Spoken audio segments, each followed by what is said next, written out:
And then we have the sulfur amino acids. To remember them, that's sana multiple choice, sana for sulfur, multiple for methionine, choice for cysteine. For the structure, we have one carbon atom, and parang kanina sa alcohol, but instead of the alcohol functional group, we have sulfur. And then i-fill lang natin to with hydrogen. Sulfur has 6 valence electrons, and in order to satisfy the octet, kailangan niya mag-form ng dalawang bonds. So, dahil meron na siyang isang bond, yung isa kay hydrogen. Si carbon, kailangan ng 4 bonds. So, 1, 2, kailangan niya pa ng dalawang hydrogen. So, that's it. For methionine, mag-grow lang to. Magdadagdag tayo ng dalawang carbon sa taas tsaka sa baba ni sulfur. So, we have the first carbon. So, mag-grow tayo ng isang carbon on top of sulfur. Then, we have the sulfur and isa pang carbon. And then, just fill this with hydrogen. So, here, meron tayong dalawang bonds. Kailangan na lang natin ng dalawang hydrogen. Dalawang bonds, kaya dalawang hydrogen. Si sulfur, kailangan pa ba ng hydrogen? Dalawang bonds lang, kaya okay na siya. And then, for carbon, isang bond, kaya we have CH3, and that's it for methionine. One important property for cysteine that you have to remember is that a cysteine amino acid can react with another cysteine amino acid to form a disulfide bond. So we call this process oxidation. So in oxidation, it's either you're gaining oxygen or you're losing hydrogen. And in this case, we're losing hydrogen sa thiol group natin or the sulfhydryl group. After losing the hydrogen, both our sulfur is not stable. Diba sabi natin, sulfur needs to form 2 bonds to satisfy the octet. So ang mangyayari, imagine nyo, this is our sulfur na nakabond kay carbon. Ito yung kabilang sulfur na nakabond kay carbon. They will form a disulfide bond, thus producing cysteine amino acid, which is a dimer. Again, sulfur will form a disulfide bond, thus producing cysteine amino acid, which is a dimer. The question here is that kaya bang mag-form ng methionine ng disulfide bond kasi meron din siyang sulfur? The answer is no. Kasi, in order to form disulfide bond, kailangan natin magkaroon ng free thiol or sulfhydryl group. Remember that in order to undergo oxidation, it's either you're gaining oxygen or you're losing hydrogen. In this case, sa structure ni methionine, we cannot lose hydrogen kasi wala na siyang hydrogen. So, methionine cannot form disulfide bonds.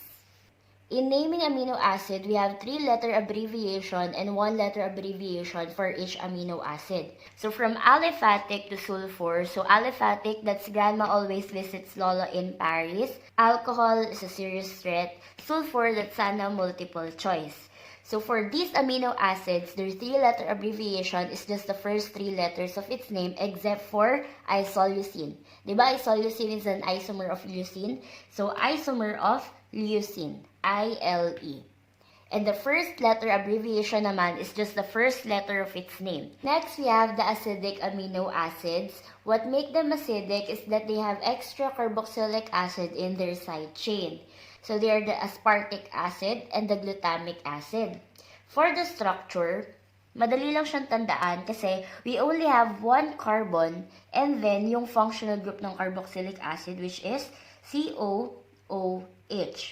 Just fill the hydrogen. Since we have 2 bonds, kailangan na lang natin ng dalawang hydrogen and that's it for aspartic acid. For glutamic acid naman, mag-grow lang to ng isang carbon. So again, nag-grow siya ng isang carbon and then simply copy the structure for aspartic acid. So we have C and COOH and then fill it with hydrogens. And that's it for our structure. So guys, ang question dito, ma'am, parehas po ba si aspartic acid and glutamic acid kay aspartate and glutamate? No, they are not similar kasi po si aspartate and glutamate are the ionic forms of aspartic acid and glutamic acid. Kung papansin niyo sa structure, kay aspartic and glutamic, we follow the basic structure of amino acids. On the other hand, kay aspartate and glutamate, these are the ionic forms that exist at physiological pH. Kung matatandaan nyo from the previous episode, diniscuss ko si Zwitterian form, wherein our carboxyl group readily deprotonates or nagtanggal ng hydrogen, and si amino group naman is nagprotonate or nag-accept ng hydrogen.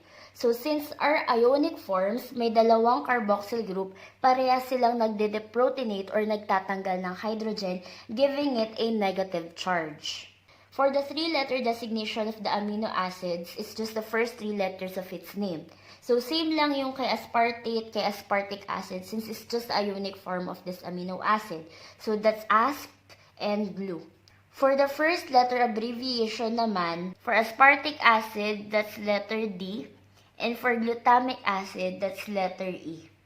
Next, we have the amides. As I've discussed from the previous episode, an amide is formed when nitrogen is bonded to a carbonyl.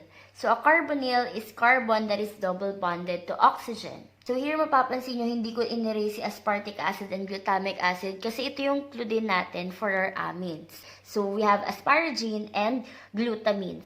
So, yung structure natin, parang aspartic acid lang din. But instead of the COOH functional group, mapapalitan yung OH natin ng NH2. Isang carbon, and then our carbonyl, so that's CO, and instead of OH, we have the nitrogen. So, si nitrogen, and sabi natin nitrogen have to form 3 bonds to satisfy the octet. So, we have dalawang hydrogen. So, ngayon, fill lang natin yung iba. So, ito, since may dalawang bond, kailangan niya pa ng dalawang hydrogen. And that's it for our asparagine. And for glutamine naman, mag-grow lang yung asparagine natin ng isang carbon, parang kay glutamic acid. So, we have the first carbon, the second carbon, and then our carbonyl, which is double bonded to oxygen, and then our nitrogen. Then simply fill this with hydrogen, and that's it for our glutamine. For the three-letter abbreviation, that's ASN and GLN or GLN for glutamine. And for the first letter designation, that's N for asparagine and Q for glutamine.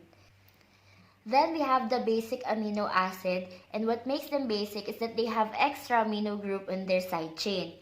So for lysine, we have 4 carbons, 1, 2, 3, 4, and then our nitrogen. Then simply fill this with hydrogen, and that's it. So for nitrogen, sabi natin, it has 5 valence electrons. So we have to form 3 bonds to satisfy the octet.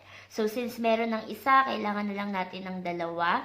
For carbon, we have 2 bonds, kaya dalawang hydrogen na lang. Ganun din sa carbon na to.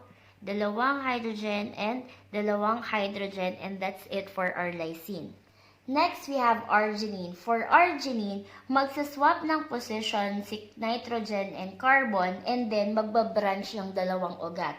So what do I mean by this? We have 1 carbon, second carbon, third carbon, and then nag-swap si nitrogen and carbon. So now we have nitrogen here, and then our carbon, and then nag-branch siya ng dalawang ugat. So that's carbon, and then simply fill this with hydrogen. And that's it for structure for arginine. And then lastly, we have histidine. Si histidine, siya may pinaka-unique na structure for basic amino acid because aside from the extra amino group, meron din siyang aromatic ring. So for histidine, we have 1 carbon and a 5-sided aromatic ring. And then complete this with hydrogen. Since carbon has 2 bonds, kailangan na lang natin ng dalawang hydrogen. Si nitrogen naman dito, since 2 bonds na, isang hydrogen na lang. And then, itong nitrogen, meron siyang 1, 2, 3 bonds, kaya hindi niya na kailangan ng hydrogen. And this is the structure for our histidine.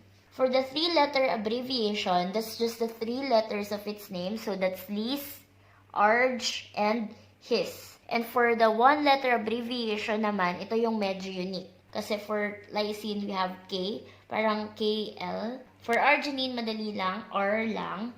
And then for histidine, that's the first letter of its name. So, paano tinatandaan si basic amino acid? Binibase ko sa letter designation nila. That's knights ride horses. Then, we have the aromatic amino acids because they have an aromatic ring in its side chain. So, again, we have the histidine and then phenylalanine, tyrosine, and tryptophan.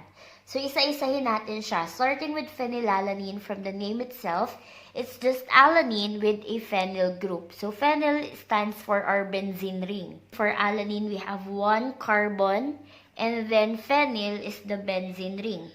And then simply fill this with hydrogen. So since may dalawang bond na si carbon, dalawang hydrogen na lang, and that's it for our phenylalanine. For tyrosine, it's just phenylalanine with an OH group. So copy lang natin. Again, we have one carbon, the benzene ring, and then an OH group. And that's it for our tyrosine. For tryptophan, medyo tricky siya. We have one carbon, a 5-sided ring with one nitrogen, and then the benzene ring. So, fill lang natin siya with hydrogen. So, nitrogen needs 3 bonds to satisfy the octet. Since we have 1, 2, kailangan niya pa ng isang hydrogen. Carbon, may 2 bonds, kaya kailangan niya pa ng dalawang hydrogen. And that is the structure for our tryptophan. For the 3-letter abbreviation, that's just the 3 letters of its name except for tryptophan. So that's Phe for phenylalanine, Tyr for tyrosine, and Tryp for tryptophan. For the 1-letter abbreviation, phenylalanine, so sounds like F. For tyrosine, Y. And then for tryptophan, tiyatandaan ko siya gamit yung structure niya. So, di ba para tayo nagpo-form ng W? So, we have W for tryptophan. So, tinatandaan ko yung aromatic amino acid, parang URL. Diba, that's HTTP, histidine, tyrosine, tryptophan, and phenylalanine. And then lastly, we have the 20 amino acids wherein classified siya whether it's non-polar, polar, and charged. For the mnemonics, naghanap ako na ginamit yung first letter abbreviation para wala talagang lituhan. For the non-polar, ito yung mga aliphatics natin plus 3 amino acids. So we have Grandma always visits Lolo in Paris, Monday, Wednesday, Friday.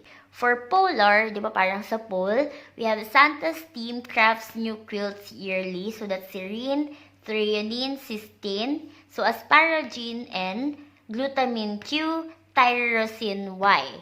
And then lastly, we have the charged amino acids. So, ito yung acidic and basic amino acids natin. So, sabi natin, di ba, basic is nights ride horses. So, sinama ko lang yung D and E. Dragons eat nights riding horses. So, that's aspartate, glutamate, lysine, arginine, and histidine. And natatandaan niyo pa ba yung mnemonics natin for essential and non-essential amino acids?